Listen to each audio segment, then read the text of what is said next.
the question a lot of people from the southeast of Nigeria will ask you is, why are there so many roadblocks in the southeast? You know, the terrain. We operate based on the terrain. If the terrain is open, it's less. If the terrain is closed, it's more.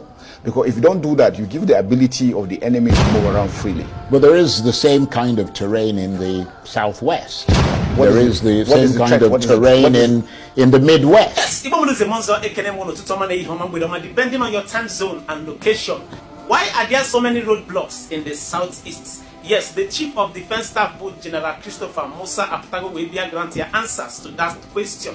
And I want you guys to listen to this interview with General Christopher Musa yesterday. After listening to the interview, because you want to drop whatever opinion in our comment section, and because HF from to start the video so that others will also air their own opinion to the comment section. So don't like it, settle down and watch this video from beginning to the end. Do not skip any part of it. It is a very interesting conversation between the Chief of Defense Staff and this media house. So watch the video, guys. I will be right back.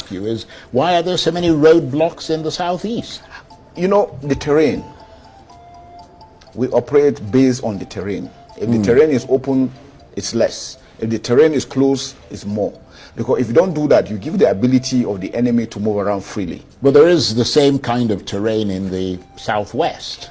There is the same kind of terrain in the Midwest. Southwest, what is the threat level? The threat level isn't that much. So that's the issue. You see, the thing is that if we make mistakes, people get killed. And people feel we're not doing our job. So we have to take whatever it is that we need to do to ensure that we secure the individual. Sometimes it could be difficult, sometimes it could be painful, and it seems as if we're being very hard, but it just depends. I mean, you can see that even at that, we're now beginning to reduce, seeing that, look, things are getting better. We don't want to just like that come and impede on people. No. For us, we don't like it. But sometimes we're forced to do it because that's the only measure we need to do at that time. And once it gets better, we pull out. If I tell you the number of weapons, drugs, illegal trafficking in human beings that have been stopped because we're checking them. You know, sometimes when you have situations, you adjust to those situations. And when it gets better, now it is getting better, and we're beginning to bring down most of these issues. We're hopeful that by next year, for us, next year is a defining year. We want to make sure that we're able to achieve so much next year. That's what we're working towards. Right. So what are you aiming to achieve next year?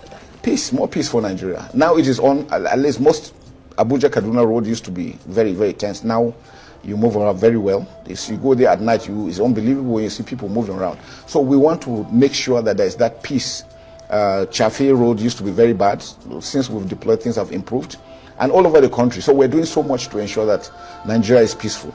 But all we need is for Nigerians to